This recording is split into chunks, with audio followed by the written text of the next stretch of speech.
ओम शांति। आज हम 24 अप्रैल 84 की अव्यक्तवाणी सुनते हैं। आज की वाणी का सार है, वर्तमान ब्राह्मण जन्म हीरे तुल्य, श्रेष्ठ सम्मान में स्थित करने वाले राज्य भाग्य अधिकारी बच्चों प्रति बाप दादा बोले। आज बाप दादा अपने सर्वश्रेष्ठ बच्चों को देख रहे हैं। विश्व की तमोगुणी अपवित्र आत्माओं के अंतर में कितनी श्रेष्ठ आत्माएं हैं। दुनिया में सर्व आत्माएं पुकारने वाली है, भटकने वाली अप्राप्त आत्माएं हैं। कितनी भी विनाशी सर्व प्राप्तियाँ हो, फिर भी कोई न कोई अप्राप्ति जरूर होगी। आप ब्राह्मण बच्चों को सर्व प्राप्तियों के दाता के बच्चों को अप्राप्त कोई वस्तु नहीं, सदा प्राप्ति स्वरूप हो। अल्पकाल के सुख के साधन, अल्पकाल के वैभव, अल्पकाल का राज्य अधिकार न होते हुए भी बिन कोड़ी बादशाह हो, बेफिक्र बादशाह हो, मायाजीत प्रकृतिजीत स्वराज्य अधिकारी हो। सदा ईश्वरीय पालना में पलने वाले, खुशी के झूले में, अतीन्द्रिय सुख के झूले में झूलने वाले हो। विनाशी संपत्ति के बजाय अविनाशी संपत्तिवान हो। रतन जड़ित ताज नहीं, लेकिन परमात्मा बाप के सिर के ताज हो। रतन जड़ित श्रृंगार नहीं, लेकिन ज्ञान रत्नों गुणों रत्नों के श्रृंगार से सदा श्रृंगारे हुए हो। कितना भी बड़ा विनाशी सर्वश्रेष्ठ हीरा हो, मूल्यवान हो, लेकिन एक ज्ञान के रत्न, गुण के रत्न के आगे उनकी क्या वैल्यू है। इन रत्नों के आगे वह पत्थर के समान है, क्योंकि विनाशी है। 9 लखे हार के आगे भी आप स्वयं बाप के गले का हार बन गए हो। प्रभु के गले के हार के आगे 9 लाख कहो व 9 पदम कहो व अनगिनत पदम के मूल्य का हार कुछ भी नहीं है। 36 प्रकार का भोजन भी इस ब्रह्मा भोजन के आगे कुछ नहीं है, क्योंकि डायरेक्ट बाप दादा को भोग लगाकर इस भोजन को परमात्मा प्रसाद बना देते हो। प्रसाद की वैल्यू आज अंतिम जन्म में भी भक्त आत्माओं के पास कितनी है।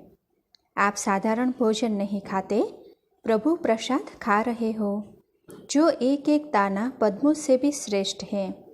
ऐसी सर्वश्रेष्ठ आत्माएं हो, ऐसा रूहानी श्रेष्ठ नशा रहता है।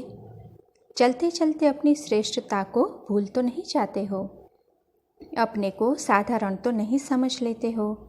सिर्फ सुनने वाले या सुनाने वाले तो नहीं, समान बनाने वाले हो।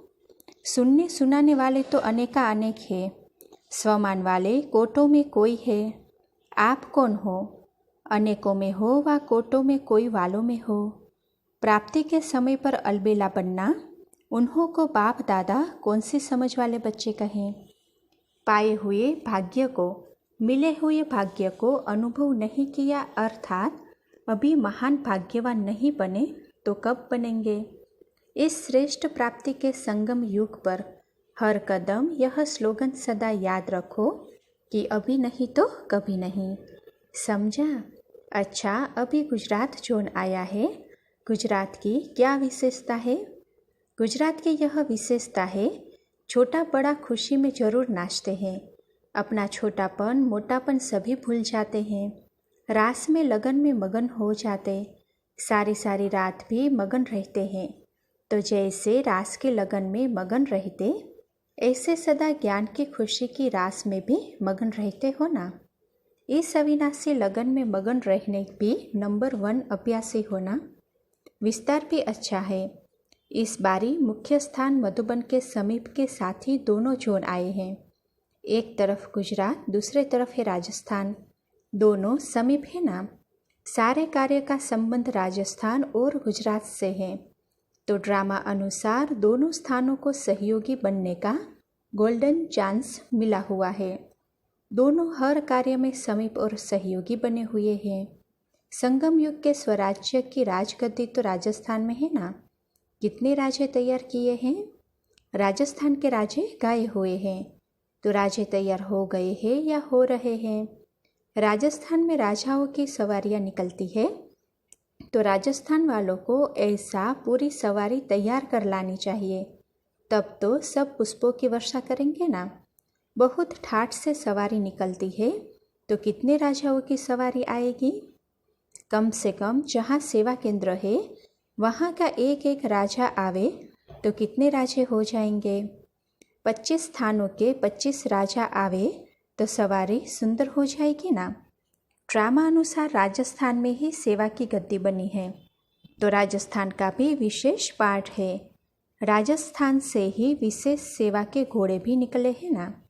ड्रामा में पाठ है, सिर्फ इनको रिपीट करना है। कर्नाटक का भी विस्तार बहुत हो गया है। अब कर्नाटक वालों को विस्तार से सारा निकालना पड़े। जब मक्खन निकालते हैं तो पहले विस्तार होता है, फिर उससे मक्खन सार निकलता है। तो कर्नाटक को भी विस्तार से अब मक्खन निकालना है, सार स्वरूप बनना और बनाना है। अच्छा, अपने श्रेष्ठ स्वमान में स्थित रहने वाले सर्व प्राप्तियों के भंडार, सदा संगम युग के श्रेष्ठ स्वराज्य और महान भाग्य के अधिकारी आत्माओं को, रूहानी नशे और खुशी स्वरूप आत्माओं को बाप दादा का याद प्यार और नमस्ते।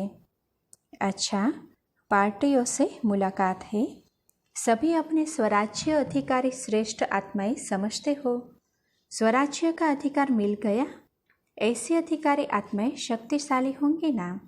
राज्य को सत्ता कहा जाता है। सत्ता अर्थात शक्ति। आजकल की गवर्नमेंट को भी कहते हैं राज्य सत्ता वाली पार्टी है। तो राज्य की सत्ता अर्थात शक्ति है। तो स्वराज्य कितनी बड़ी शक्ति है। ऐसी शक्ति प्राप्त हुई है। सभी कर्मेंद्रियां आपकी शक्ति प्रमाण कार्य कर रही है।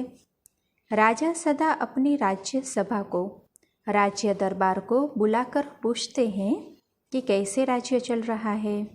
तो आप स्वराज्य अधिकारी राजाओं की कारोबार ठीक चल रही है या कहाँ नीचे ऊपर होता है। कभी कोई राज्य कारोबारी धोखा तो नहीं देते हैं। कभी आँख धोखा दे, कभी कान धोखा दे, कभी हाथ कभी पाँव धोखा दे। ऐसे धोखा तो नहीं खाते हो। अगर स्वराज्य सत्ता ठीक है तो हर संकल्प हर सेकंड में पद्मों की कमाई है। अगर राज्य सत्ता ठीक नहीं है तो हर सेकंड में पद्मों की गवाई है। प्राप्ति भी एक की पदम गुणा है, तो और फिर अगर गवाते हैं तो एक का पदम गुणा गवाते हैं। जितना मिलता है उतना चाहता भी है। हिसाब है। तो सारे दिन की राज्य कारोबार को देखो। आँख रूपी मंत्री ने ठीक काम किया, कान रूपी मंत्री ने ठीक काम किया, सबकी डिपार्टमेंट ठीक रही या नहीं, यह चेक करते हो या थक कर सो जाते हो। वैसे कर्म करने से पहले ही चेक कर फिर कर्म करना है। पहले सोचना फिर करना, पहले करना पीछे सोचना, यह नहीं। टोटल रिजल्ट निकालना अलग बात है, लेकिन ज्ञानी आत्मा पहले सोचेगी फिर करेगी। तो सोच समझकर हर कर्म करते हो। पहले सोचने वाले हो या पीछे सोचने वाले हो। अगर ज्ञानी पीछे सोचे उसको ज्ञानी नहीं कहेंगे। इसीलिए सदा स्वराज्य अधिकारी आत्माएं हैं और इसी स्वराज्य के अधिकार से विश्व के राज्य अधिकारी बनना ही है। बनेंगे या नहीं यह क्वेश्चन नहीं। स्वराज्य है तो विश्व राज्य है ही। तो स्वराज्य में गड़बड़ तो नहीं है ना। द्वापर से तो गड़बड़ शालाओं में चक्कर लगाते रहे, अब गड़बड़ शाला से निकल आए। अभी फिर कभी भी किसी भी प्रकार की गड़बड़ शाला में पाँव नहीं रखना। यह ऐसी गड़बड़ शाला है, एक बार पाँव रखा तो भूल भुलैया का खेल है, फिर निकलना मुश्किल हो जाता। इसलिए सदा एक रास्ता, एक में गड़बड़ नहीं होती। एक रास्ते पर चलने वाले सदा खुश, सदा संतुष्ट। अच्छा, बेंगलोर हाई कोर्ट के जस्टिस से अव्यक्त बाप दादा की मुलाकात। किस स्थान पर और क्या अनुभव कर रहे हो? सबसे बड़ी अथॉरिटी अनुभव की है। सबसे पहला अनुभव है आत्म अभिमानी बनने का।